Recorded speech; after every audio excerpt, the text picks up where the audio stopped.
Sempre quando vem alguém preconceituoso perto de mim que se diz cristão, eu acho uma coisa um pouco estranha, porque Jesus quer salvar a todos.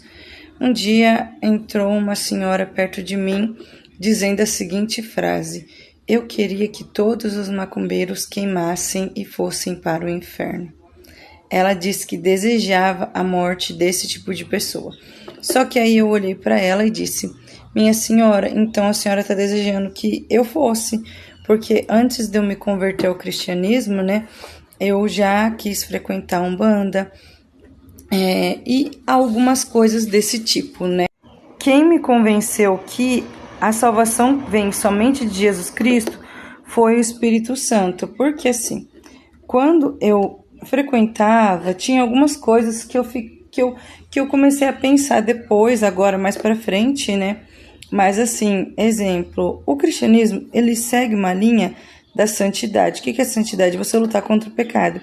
E se você sair fora da religiosidade, explicando, além de céu e inferno, o pecado é algo que faz mal para você. Por exemplo, você fumar, você se embriagar, você trair, você fazer várias coisas, ele vai fazer mal, né? E, assim, tinha várias vezes que era pedido pra, por exemplo, pra gente fumar, pra gente se embriagar. E eu parei pra pensar, se essa pessoa me ama mesmo, por que ela tá pedindo pra mim fazer uma coisa que pode me dar câncer mais pra frente? E aí o Espírito Santo me convenceu que aquilo era errado. Mas quando eu tava lá, eu nunca desejei que ninguém morresse, nunca desejei separar marido de ninguém, eu nunca desejei nada.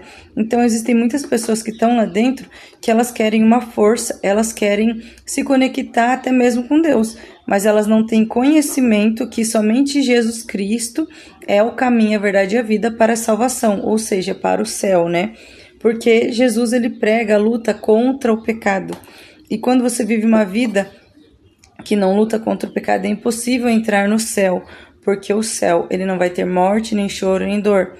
E o pecado, ele traz morte, choro e dor, por exemplo. Como eu sempre falo, né, gente? Fumar. Você fuma, daí você fuma perto do seu filho. Você pode dar uma bronquite, igual eu fazia isso com meus filhos antes da minha conversão. Beber, você pode bater bêbado e várias outras coisas. O sexo antes do casamento, você, tem relação com várias pessoas e aí você machuca as pessoas, se machuca, blá, blá, blá. Até cientificamente foi feita uma pesquisa em que quando você tem relação com uma pessoa, você troca DNA com essa pessoa. Então, Deus, ele é perfeito. Ele faz isso para proteger a gente como pai. Ele criou as regras para proteger a gente como pai. É como você falar, não atravesse o sinal vermelho, senão você vai se dar mal. Mas, enfim, o que eu quero deixar em pauta é: nós cristãos não temos que ter raiva de pessoas de outra religião. Até porque o cristianismo, ele não é uma religião. Não é você ser evangélico, não é você ser católico, não é você ser isso, não é você ser aquilo. Ser cristão é acreditar que Jesus é o Senhor e Salvador e obedecer a palavra de Deus, lutar contra o pecado. Porque se você luta contra o pecado, você vai lutar contra as coisas ruins deste mundo e você vai tentar ser uma pessoa melhor. Mas é muito fácil você ter raiva. Vou dar um outro exemplo que poderia acontecer com a gente. Vamos supor, aqueles povos de outros países, por exemplo, aqueles povos que explodem, né, as coisas, que muitas vezes humilham mulheres, fazem coisas difíceis, né? Mas a questão é, isso foi ensinado para eles desde quando eles eram crianças. Por exemplo, no Brasil, por que você come arroz e feijão? Porque foi ensinado para você desde criança a comer arroz e feijão. Se você nascesse na Índia e tivesse que comer barata, enfim, na Índia não come, né? Porque eles consideram os animais sagrados, se eu não me engano. Mas, na China ou qualquer outro país que come barata, você acharia aquilo normal, porque você cresceu com aquilo. Então, nós cristãos temos que orar, porque isso é uma junção de espiritual com psicológico e físico. Por quê? Porque é cultura.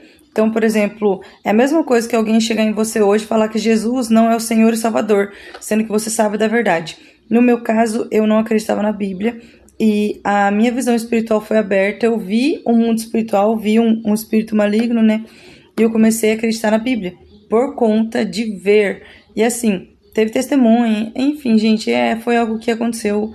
O sobrenatural do Senhor, ele aconteceu e eu comecei a acreditar. E eu fui salva, eu não merecia, eu blasfemava contra Deus, contra a Bíblia, né? E eu não mereço até hoje, eu sou salva pela graça, eu luto sim contra o pecado, mas eu não mereço nada. Mas o que eu quero deixar em pauta é: você desejar a morte de alguém que não acredita que Jesus é o Senhor e Salvador, é desejar a sua morte também, pois quem eram nós antes de Cristo? Por exemplo, antes de Cristo eu era tal coisa, antes de Cristo eu era tal coisa. Então o que a gente tem que fazer? A gente tem que amar, conversar com carinho e explicar sim sobre o céu e o inferno, mas dessa forma, como falei, porque Deus, ele é um pai. O que leva a gente para o inferno é a distância do Senhor, né? É a falta de intimidade com Deus. Tanto é que quando Adão e Eva comeram o fruto proibido, a primeira coisa que os dois fizeram quando Deus chegou perto deles querendo conversar, porque Deus, ele quer ter um relacionamento com você. Deus não quer que você só ore na hora de você dormir, na hora de você pedir perdão, mas Deus, ele quer ser seu melhor amigo. Deus quer conversar com você todo momento da sua vida. Tá no sofá, tá assistindo TV, Deus, vamos assistir um filme comigo? Deus, é assim que é a minha vida. Eu tento incluir Deus em tudo que eu faço. Tudo, porque eu sei que ele me ama e que ele é meu pai e que ele quer o meu bem. Então, assim, sempre lembrar, vou desejar o mal para essa pessoa, mas a Bíblia diz que um dos frutos da carne é o egoísmo, a maledicência, tantas coisas ruins, né? Tipo, tudo quanto é tipo de coisa que faz mal para as outras pessoas é porque a pessoa ainda não teve um encontro verdadeiro com Deus. Nós podemos dizer que temos um encontro com Deus sem enfiado de noite, mas se você não tem os frutos do Espírito Santo, você não teve um encontro com Deus. Isso é a palavra de Deus que fala, né? Não que eu seja perfeita, mas a Bíblia, ela diz isso. Se você se propor a conhecer o que está escrito na Bíblia, você vai ver isso.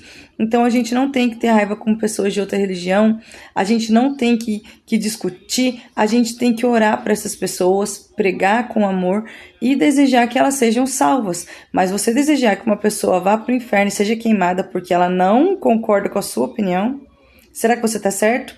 Porque assim, Jesus, ele nos salvou, mesmo quando nós não concordávamos com nada. E aí quem nos convenceu do nosso pecado? Foi o Espírito Santo. Então nós não merecemos nada. Eu mesmo demorei 27 anos para me converter. E eu só me converti porque eu tive minha visão espiritual aberta. Senão até hoje eu estaria blasfemando. Então é o que eu falo, isso é misericórdia de Deus, porque eu não mereço nada. Então, sempre quando você vê alguém como André Surak, que é uma mulher que posou nua com a Bíblia, ou pessoas explodindo países, pessoas fazendo coisas absurdas, lembre-se, quem era eu antes de Cristo? Quem era eu antes de Cristo? Temos que orar, evangelizar e desejar que todas essas pessoas sejam salvas com amor.